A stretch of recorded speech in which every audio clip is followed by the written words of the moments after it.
You don't have to be a genius to be able to answer this, but I'm going to ask you the question anyway. What, according to you, is January's most broken, most abused, most disrespected resolution? Welcome, ladies and gents, to another brand new year when the resolution to lose weight this year is going to be ignored by most of you. And welcome to another episode of the Men's Health and Women's Health Show, the show that's going to tell you how not to. On the show today, a weight loss inspirational story. The world's best brain expert, Dr. Doraiswamy, shows you how to get brainier and the perfect way to detox in the new year. Up front is a man who redefined good looking amongst men in India. He's a former national level swimming champ, a supermodel and actor, but most of all, he's a role model for all those men who want to grow old and grow old without losing their attractiveness. Milind Soman today ponders a very important question. Is barefoot running actually better running?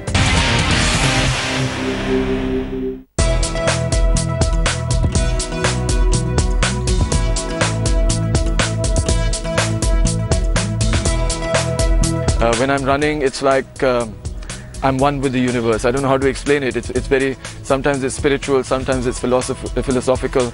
That is something that fascinates me about running. That running is such a simple, natural activity, and it can really take you beyond yourself so easily.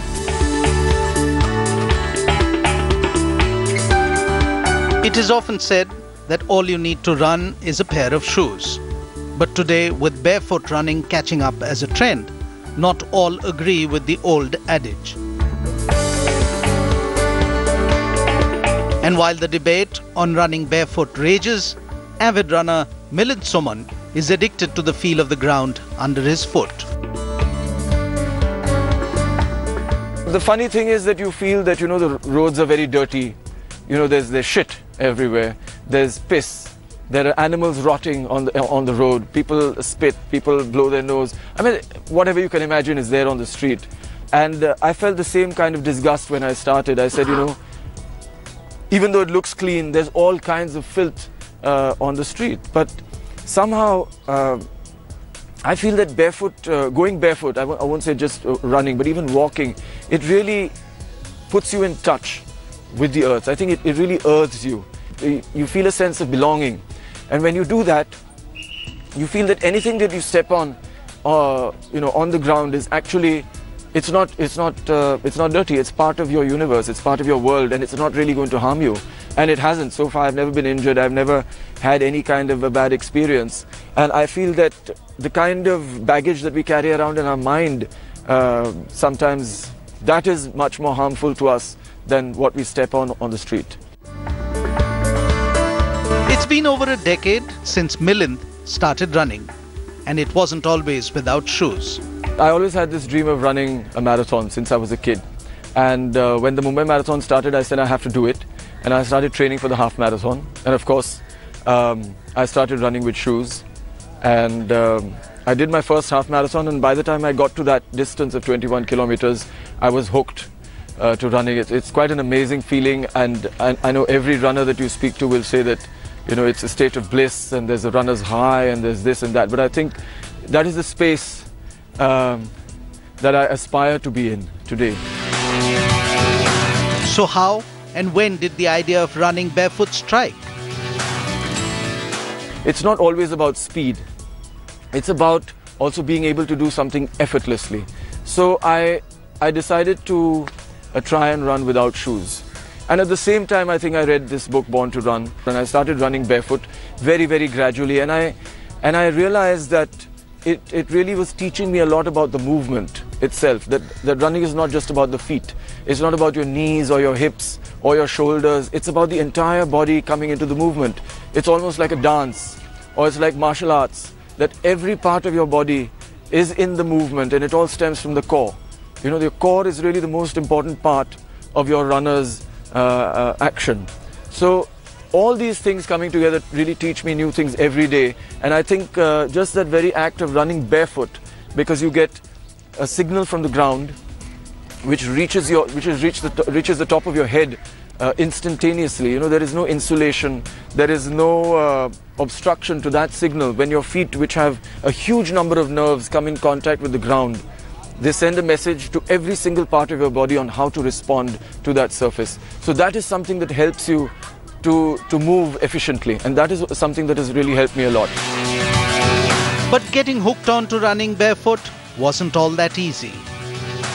So when I started, of course, it was very, very, very painful.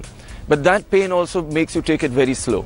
You take it slow, gradually your feet become stronger, the muscles in your feet become stronger, your feet understand how they are to move, because in shoes somehow they're a little bit constricted. I felt that when I took off my shoes for the first time, that my feet could actually move the way they're meant to move. All the bones and muscles could spread on impact. It took me, in fact, almost 2 years to get to a comfortable position with running barefoot, where my feet were also conditioned, the soles of my feet were conditioned for all kinds of surfaces.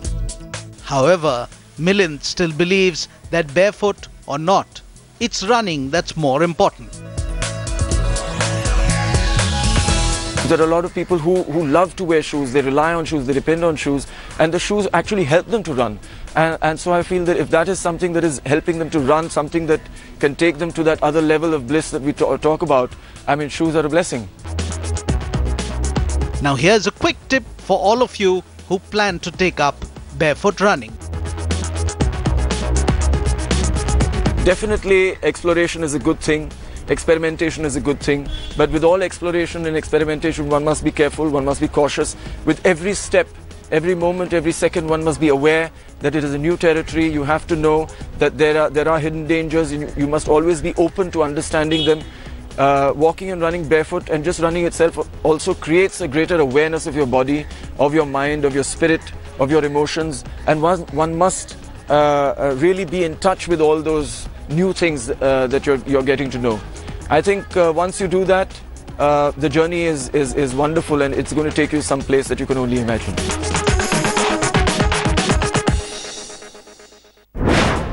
Can meditation and yoga actually help us get brainier? Up next is our weekly series with Duke University health expert Dr. Murali Doraiswamy, who's going to help us answer this heady question. So, Brain Doctor's question for the day: how does meditation and yoga help and shape our brain?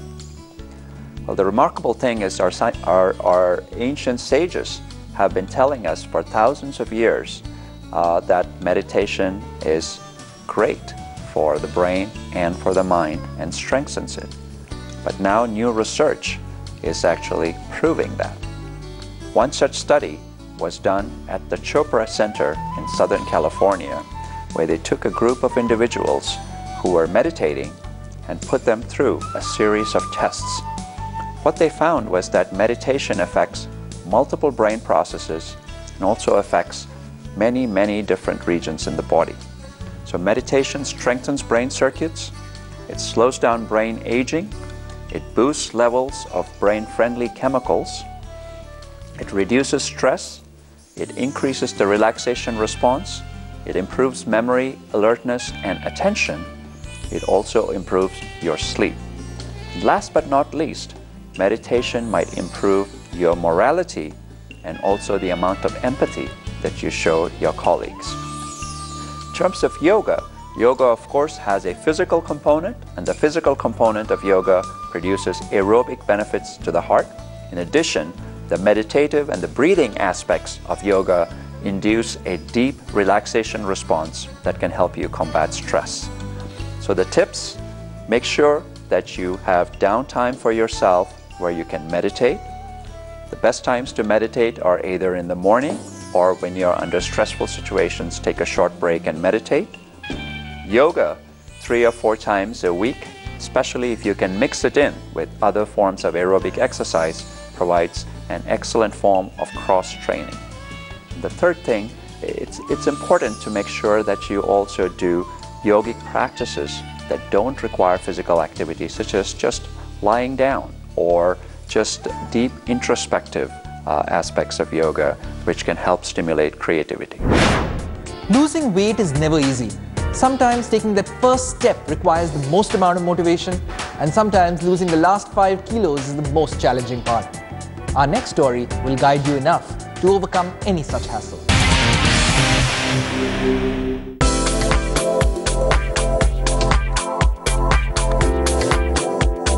Hello, I'm Naina Basin.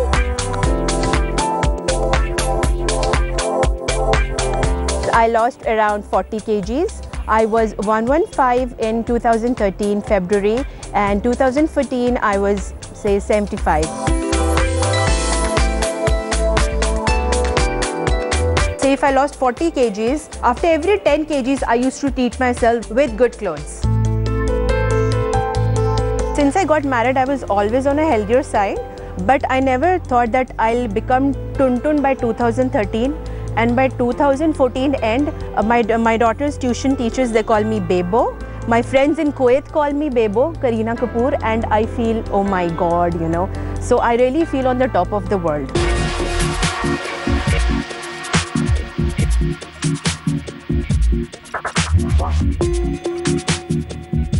In 2013 January, when I planned to join a gym, I was very scared and I had a complex that what shall I wear. Then I started with walk for 30 days, that's January 1st to 31st January. I walked a bit so that my body is used to going to the gym. But when I entered the gym, I just used to wear those loose kurtis and you know all that stuff. But gradually, slowly, when the inch loss started, I came into good clothes, good smart slacks. And today I wear branded Reebok, Adidas, Nike. I fit into all, touch wood. I feel great about that I look the best in my gym, and I am very confident about that. My first priority is my beti Khushi. My second priority is to give 1 hour out of 24 hours in the gym or any kind of workout. वो कहते हैं ना कुछ पाने के लिए कुछ खोना पड़ता है. For me, I really sacrificed a lot. Say, out of 13 months, at least 7-8 months, I really sacrificed a lot. There is still McDonald's at my left. I mean, every second day I wanted to have McDonald's. After dinner, I used to again have a second dinner before sleeping. Maybe a third dinner also if we are back from a movie or something. But today, I know that there is a gym at my right side. I don't look at the left, I just go to the right because I love my gym a lot.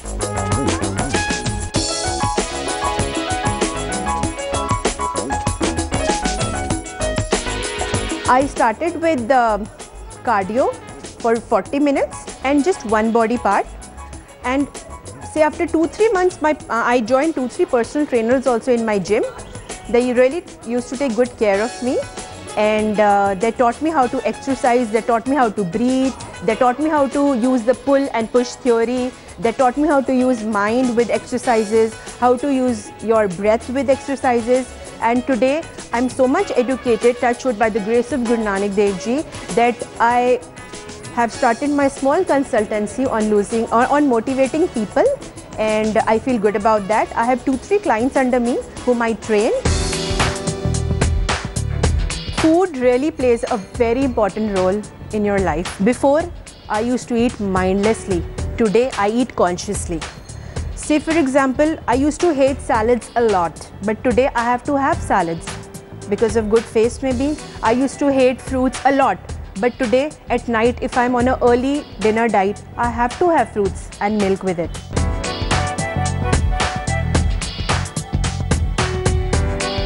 My life has really changed a lot. I never even thought that it will change so much, really. I just wanted to become presentable, and what today I am is, I can't even believe.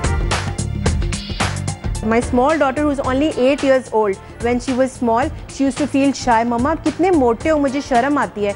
And now, confidently she walks. Plus my neighbors all over Model Town, they really feel great about me. And actually, every day I get a compliment, so I feel blessed.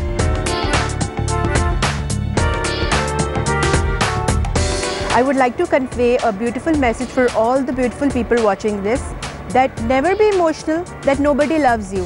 Love yourself. You've been blessed with a life. We are so lucky. Love yourself, people will love you.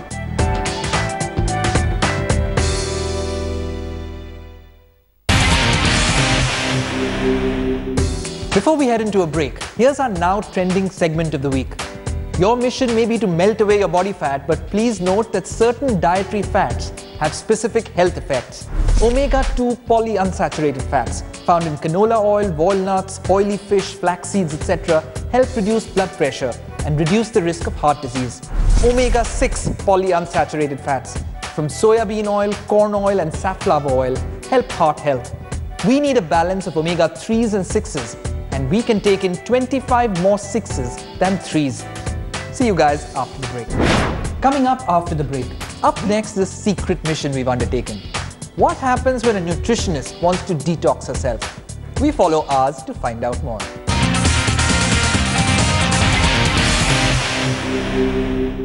Now that the party season is over and the new year has begun, it is time for some detox, and there's nothing better than fruits and vegetable juices. But is an orange juice actually healthy? We're going to find that out today. I'm at Juice in New Delhi, and our nutrition expert Lavneet Batra is going to show us exactly how healthy a fruit juice is. Let's take a look.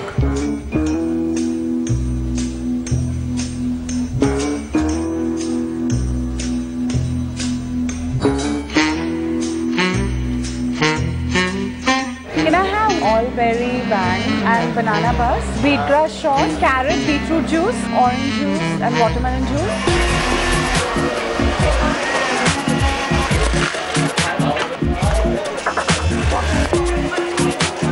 Your order, ma'am. Please enjoy your drink. Thank you.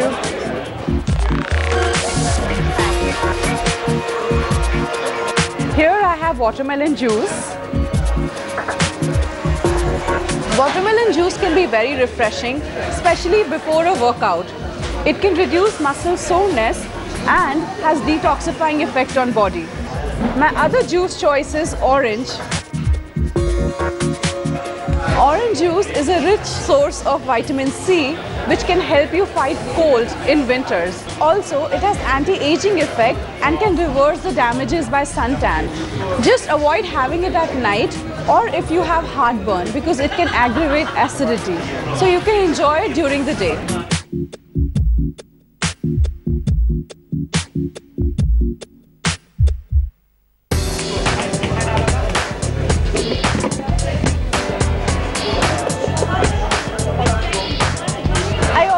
Fruit smoothies with me here, but many people don't know that fruit smoothies are not always very healthy.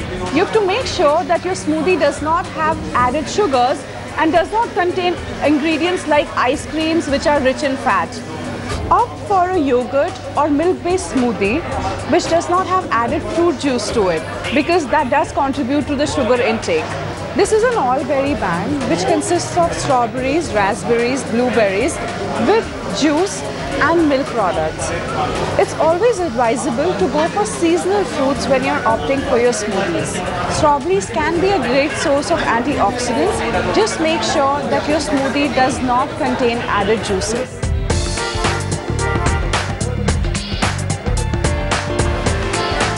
I also have banana smoothie with me. Many people dread eating a banana, thinking of it as fattening. But banana comes with its benefits as well. It's a rich source of potassium and B vitamins. And a banana smoothie made with yogurt and milk can be a very good post-workout drink. An ideal smoothie should consist of 1 cup of fruit, 1 cup of yogurt and 2 teaspoons of seeds such as sesame or flaxseed.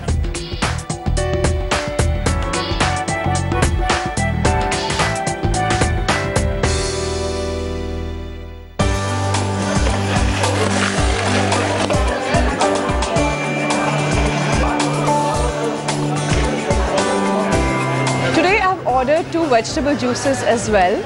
Many people don't know that they have great benefits and you can easily make it at home. Here we have carrot and beetroot juice. Carrot is a good source of vitamin A, which is an antioxidant.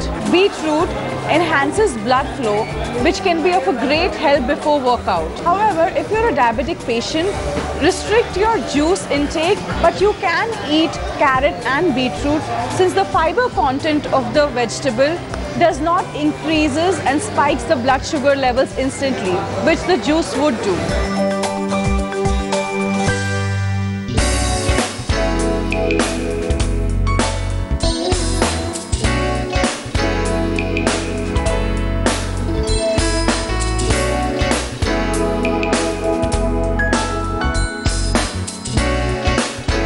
And finally, I have wheatgrass shot with me.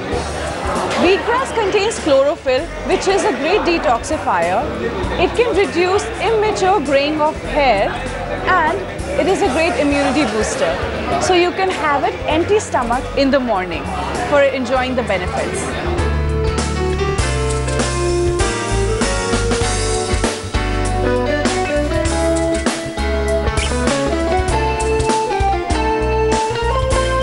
It's always advisable to eat whole fruit, but if you are enjoying your juices, make sure you're just having one fruit at a time and mix it with other vegetables to enjoy the benefits of it. Go for seasonal fruits and vegetables as they are more nutritious, and never opt for all juice cleanses and diets since they are not wholesome and do not contain all nutrients. Well, I hope these tips have helped you, and now I'm going to get back to enjoying my juice. Wow, that was some piece of information. I hope you got your juicing tips. I surely did. Catch you next week for another Restaurant Spy. Till then, stay healthy. That brings us to the end of yet another episode, but hopefully it'll be a new beginning for you in terms of fitness and good health. May all your resolutions come true in 2015. And as for us, we still won't be happy with your fit, not until you're at your fittest.